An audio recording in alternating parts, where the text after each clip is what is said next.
우리는 이제 2025년의 첫 번째 주일을 우리가 맞이했습니다. 새해가 시작되었고 이미 시간은 열심히 또 달려가고 있습니다.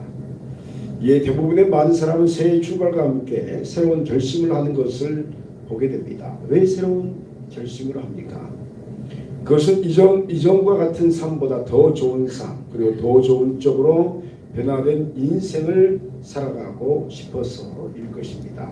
그러나 이런 좋은 쪽으로 발전되고 변화되는 삶은 인간의 결심만으로 이루어지기는 어려운 것이 현실입니다. 왜냐하면 진정한 새로움은 하나님께서 주시는 새 언약을 통해서만 이루어지는 것이기 때문입니다.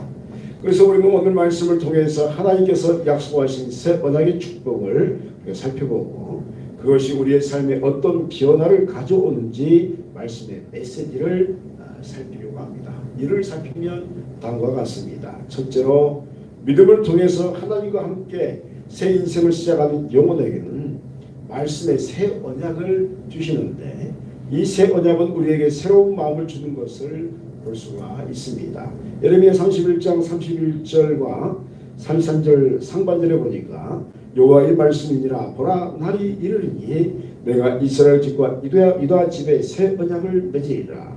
그러나 그날 후에 내가 이스라엘 집과 맺은 언약은 이러하니 곧 내가 나의 법을 그들 속에 두며 그들의 마음에 기록하여 하고 말씀하고 있습니다.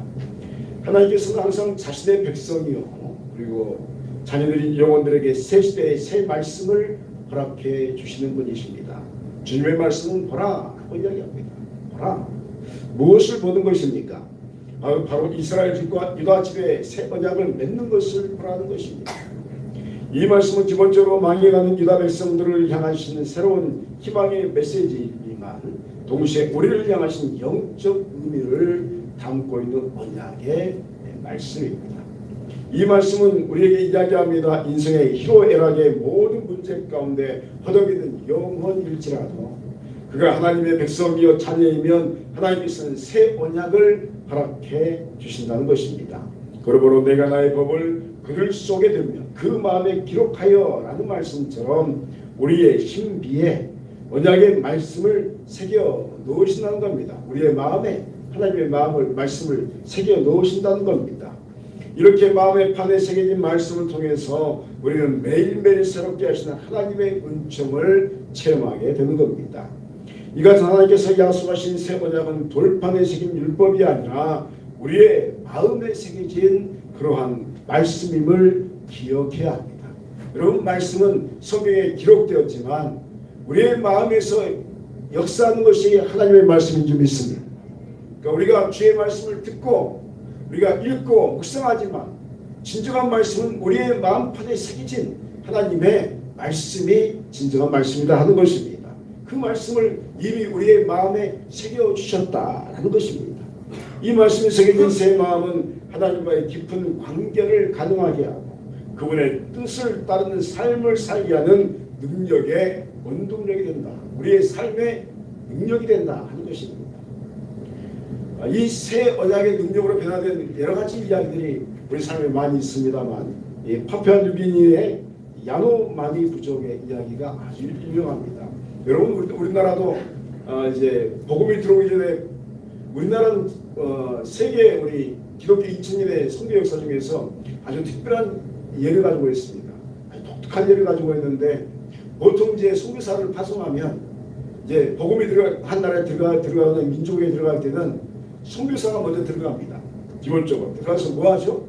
그 사람들과 문화를 배우고 언어를 배웁니다. 선교사의 사명은 언어를 배우는 게 먼저입니다. 그래서 들어가면 한 3년 정도는 아무것도 못하는 갑니다. 왜냐하면 언어를 배우는 거예요. 그 사람이 어떻게 말하는지 그 의미가 무엇인지 그들의 언어를 공부합니다. 그래서 이제 성경 번역 선교회가 그걸 많이 하는데 그렇게 하고 나서 그 다음에 뭘 합니까?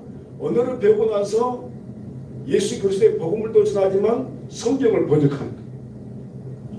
근데 우리나라는 정반대가 아니었습니다. 뭐냐면 선교사가 먼저 들어온 것이 아닌 성경 말씀이 먼저 들어온 줄 믿습니다. 중국에서 일본에서 성경이 먼저 번역이 되었어요. 그래서 선교사가 들어온 나라가 아니라 성경 말씀이 먼저 들어와서 사람들이 그 성경 말씀을 먼저 읽었어요. 그러다 보니까 선교사가 들어오기 전에 우리나라는 예수 믿는 사람이 먼저 있었어요. 선교사가 들어와서 깜짝 놀라는 거예요. 아니, 선교사가 들어온 적이 없는데 예수 믿는 사람. 그래서 하나님께서는 우리 한민족을 특별히 사랑하신 줄 믿습니다. 선교사가 들어오기 전에 예수를 믿는 거예요. 그래서 들어왔더니 벌써 세례를 받고자 줄 서 있는 사람들이 있는 거예요. 우리 기록에 보면 들어오자마자 세례를 주는 역사가 있었어요. 왜냐하면 이미 다 예수를 알고 예수를 믿는 사람이 있었기 때문에. 그래서 그 말씀이 이 한글을 통해서 이 민족을 복음화시켰습니다. 여러분, 예전에 어머니랑에서 이 한글은 천시받은 그런 문자였습니다. 한자 아니면 고급스럽지 않다고 생각했어요. 그래서 이 어머니 한글들은 뭐냐면 부녀자들이나 어린 아이들이 좀 쉽게 말하면 무식한 사람들이 쓴 언어로 이제 정평이 나 있었어요. 그런데 성경이 한글로 번역되면서요, 최고의 글자가 하나님께서 한글을 붙잡으시니까 그 한글이 우리 한민족을 살린 역사로 이어졌습니다. 어떻게 이어졌습니까? 성경을 통해서. 성경을 통해서. 말씀은 민족을 살립니다. 말씀은 가정을 살립니다. 말씀은 개인을 살릴 수 있습니다. 이 파피아 뉴기니의 야노마미 부족은 어떤 부족이냐면 항상 전쟁하는 부족이었습니다. 지금도 전쟁하는 곳이 있죠. 내전이 있는데 항상 싸우고 항상 전쟁에서 이게 다른 사람의 것을 취하고 하는 것은 이제 전통을 가졌는데 위클리프 성경 번역 성교회하고 그 현지 선교사들이 그에 들어가서 언어를 배우고 성경을 이제 번역하기 시작해서 그 성경을 나누어지기 시작합니다. 그랬더니 어떤 역사가 일어나냐면 전쟁이 멈춘 줄 믿습니다. 어떤 사람이 이야기하다가 전쟁이 멈추겠습니까? 그런데 그들의 마음에 하나님의 말씀이 들어가니까 전쟁이 멈추는 거예요. 그래서 그곳에 이 이제 부족 지도자 토마스 야리가 이런 고백을 합니다. 말씀을 읽고 예수 믿고 난 뒤에 어떤 고백을 하냐면, 이제 우리는 복수의 길이 아닌 예수님의 길을 따르려고 했다. 새 언약의 말씀은 우리의 마음을 새롭게 하고 우리의 마음을 평안하게 만들었다. 이런 고백합니다. 이거 굉장한 고백입니다. 그 어떤 정치인도 전쟁을 멈추게 할 수 없었는데 하나님의 말씀이 들어오니까 전쟁이 멈추는 겁니다. 부족 간의 싸움이 멈추는 겁니다. 그래서 평가를 하면 말씀이 그들을 공동체로 만들었다. 하나님의 사랑이 공동체로 만들었다. 그런 이야기를 합니다. 말씀은 우리의 능력으로 정복하고 지배할 수 없는 마음의 생각을 통치하십니다. 왜냐하면 말씀이 곧 우리 주 예수 그리스도이시기 때문이요 하나님이시기 때문입니다. 그러므로 이 새해 출발을 시작하는 성도들에게 우리 하나님께서 주시는 새 말씀을 통해 새로워진 마음이 우리 안에 형성되게 될 줄 믿습니다. 믿음으로 이 새 말씀을 통해 허락된 그 마음이 우리를 변화시키고 하나님의 뜻을 따르도록 능력과 지혜를 주시고 은혜의 세계로 우리를 이끌어 주실 줄 믿습니다. 두 번째로 말씀을 통해서 허락된 십자가의 새 언약은 인간 영혼을 죄에서 자유케 하는 역사를 이룹니다. 누가복음 22장 20절에 저녁 먹은 후에 창도 그와 같이 하여 이르시되 이자는 내 피로 세우는 새 언약이니 곧 너희를 위하여 붓는 것이다. 이렇게 말씀합니다. 누가복음의 말씀은 우리가 잘 아는 바대로 성찬의 은총을 제정하시는 내용입니다. 본 말씀은 예수님께서 십자가에서 흘리신 피로 새 언약이 성립되었음을 선포하고 있습니다. 그렇습니다. 십자가의 역사는 우리에게 허락된 새 언약이라는 것입니다. 이 언약은 우리의 죄를 씻어주며 죄의 속박에서 우리를 자유케 합니다. 그러므로 말씀을 통해서 허락된 십자가의 은총이 우리의 영혼에 허락되었다면 이제부터 지난 과거의 죄로 인해서 괴로울 필요가 없는 것입니다. 왜냐하면 성도는 예수 그리스도의 십자가의 보혈의 역사로 인해서 이전 것들로부터 새롭게 된 존재들이기 때문입니다.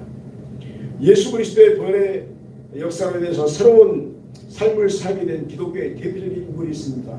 그분이 성 프란시스, 또 다른 말로 성 프란치스코 이렇게 말합니다. 그러니까 성 프란치스코 하면 굉장히 유명한 분입니다. 이분이 젊은 시절 부유한 상인의 아들로서 태어납니다. 부유한 상인의 아들로 태어났다는 것은 굉장한 특권이죠. 부자 아들이죠.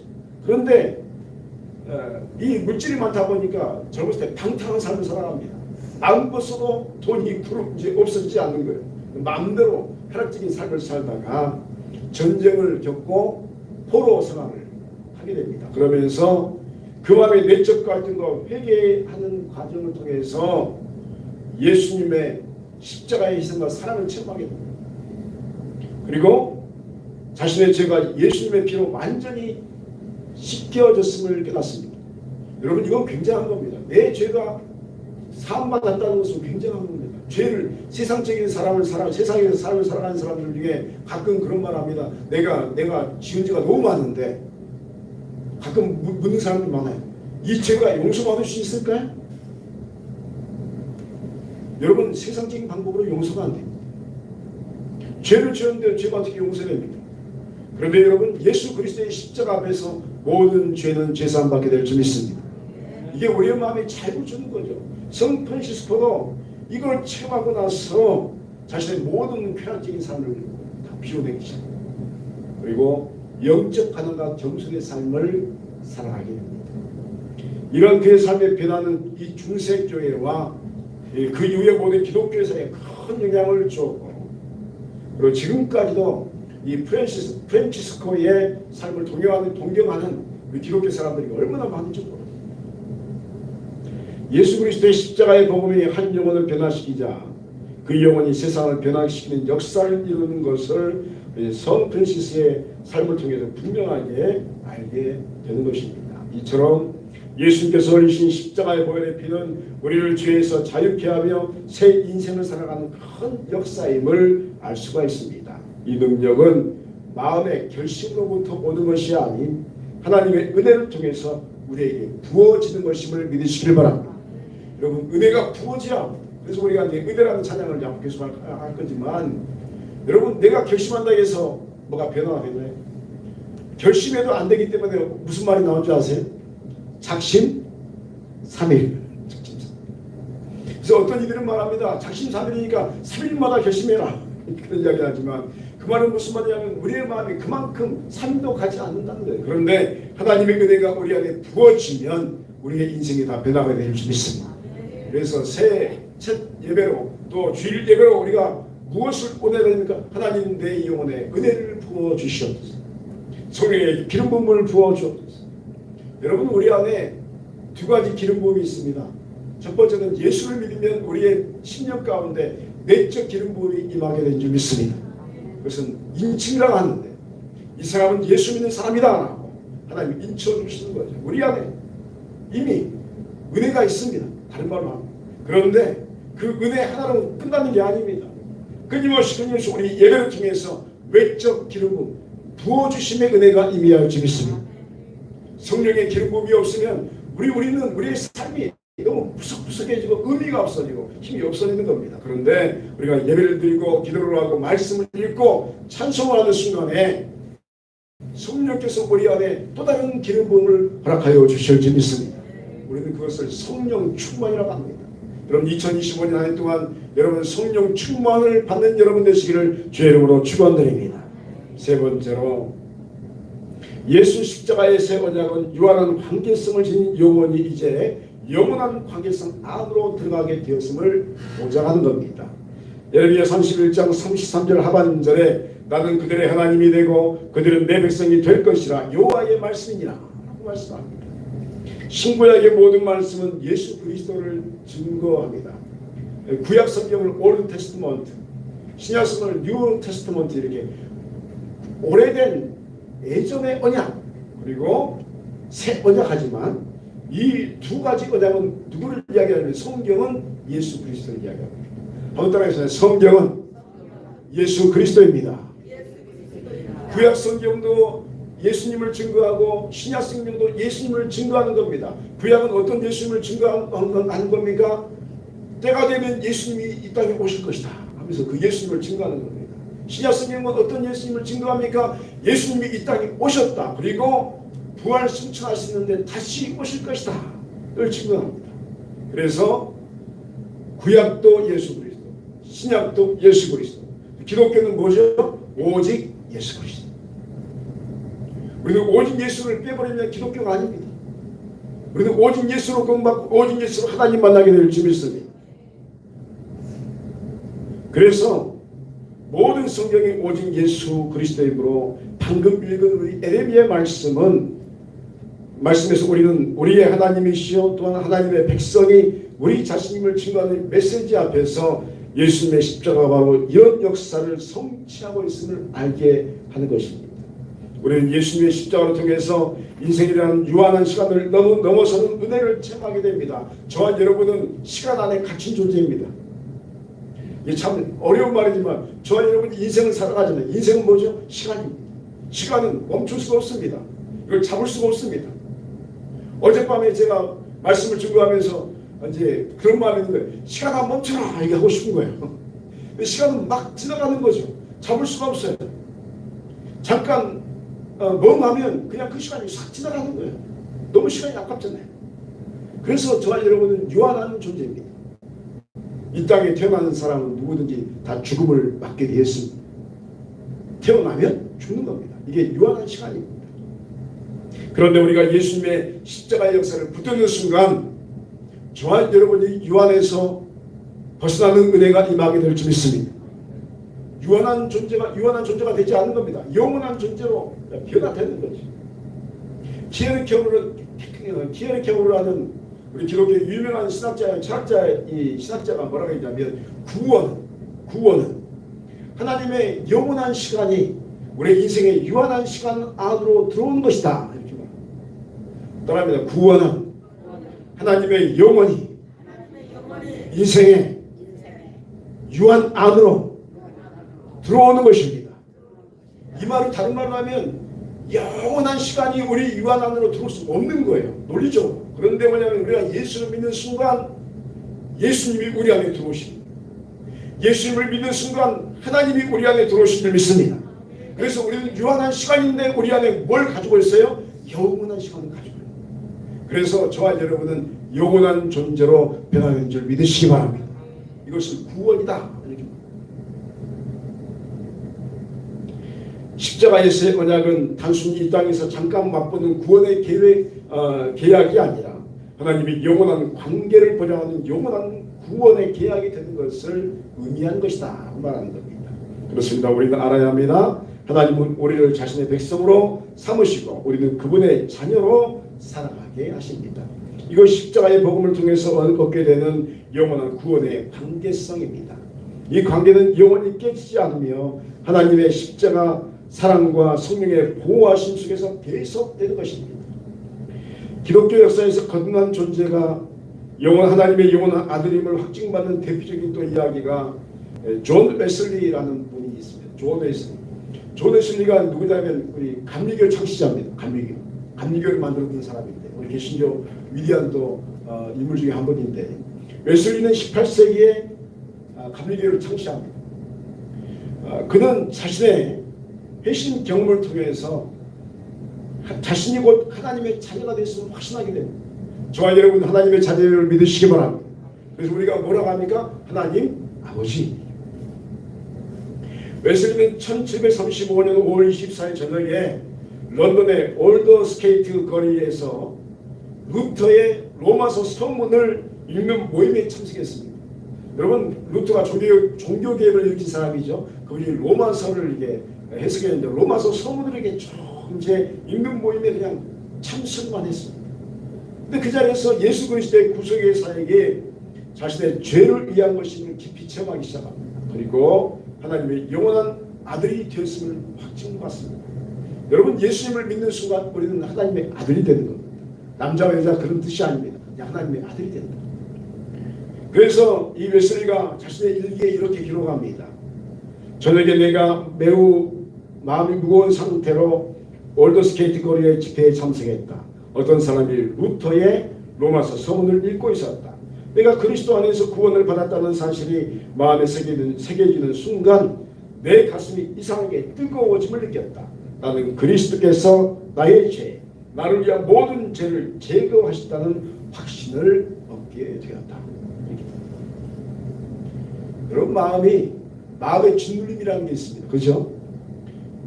여러분은 모르시겠지만 다른 세상 사람들은 마음의 짓눌림 때문에 잠을 못 자요. 얼마나 많은 사람이 밤잠을 못 자는 불면증이 있고 또 마음의 짓눌림 때문에 사람을 만나도 행복하지 못하고 모든 것이 다 갖추어졌음에도 불구하고 마음이 허전하고 하는 그런 삶을 살아가는지 모릅니다. 이 마음의 짓눌림이 어디에서 옵니까? 죄로부터. 이 죄의 문제가 해결되지 않은 사람은 단 10분도 1시간도 편한 잠을 못 잡니다. 그런데 죄의 문제가 해결된 사람에게는 하나님께서 행복을 주신 줄 믿습니다. 우리가 감사해야 됩니다. 왜습니까? 그걸 체험한 겁니다. 내 힘으로는 내 이 짓눌림을 내가 감당하지 못했는데 로마서의 서문을 읽으면서 예수님께서 너의 모든 죄를 사했다라는 것이 마음에 확증되는 순간, 마음에 새겨지는 순간 그 영혼의 자유함을 얻는 겁니다. 내가 하나님의 아들이다. 예수 그리스도 안에서 구원을 받았다는 것, 즉 거듭남의 체험은 이제 우리 자신이 하나님과의 영원한 관계성을 맺게 되었음을 의미하는 겁니다. 예수 그리스도를 믿는 믿음을 통해서 하나님의 예배 자리에 나온다는 것은 우리 자신이 이제는 영원한 하나님의 자녀가 되었음을 의미하는 것입니다. 그러므로 어떤 상황에서도 우리는 하나님의 자녀로서 그분의 사랑 안에 거하게 되는 것입니다. 이것이 예수 그리스도의 십자가의 복음을 믿는 영혼에게 허락된 새 언약의 역사인 것입니다. 오늘 여러분에게도 예수 그리스도의 십자가의 새 언약의 은총이 영원한 구원의 관계성으로 이어지게 될 줄 믿습니다. 예수 믿는 순간 여러분 이 땅에 우리가 유한한 삶을 살아가지만 이미 저와 여러분은 천국을 살아가게 된 줄 믿습니다. 왜냐하면 우리 육체로는 이 땅을 살아가지만 영원한 천국이 우리 안에 들어와 있는 거예요. 25년 첫 주를 출발하면서 우리는 이제 하나님의 새 언약이 우리에게 이미 그리고 지속적으로 허락되었음을 기억해야 합니다. 하나님께서 우리에게 십자가의 복음을 통해서 새 마음을 주시고 죄에서 자유케 하시며 영원한 관계를 보장해 주심을 믿어야 합니다. 이 믿음은 새 출발이 우리에게 우리의 유한한 능력에서 벗어나고 또 무한하시고 영원하신 하나님의 권능이 우리의 삶에 그대로 임재됨을 의미하는 것입니다. 그러므로 이런 새 언약을 허락받는 영혼은 이제 믿는 자에게 능치 못함이 없음을 매일매일 체험하는 새 인생을 살아가게 될 줄 믿습니다. 이 새 언약의 은총이 이 시간 여러분의 영혼 위에 앞으로의 인생을 살아가는 모든 삶 위에 그대로 임하시길 주의 이름으로 축원드립니다.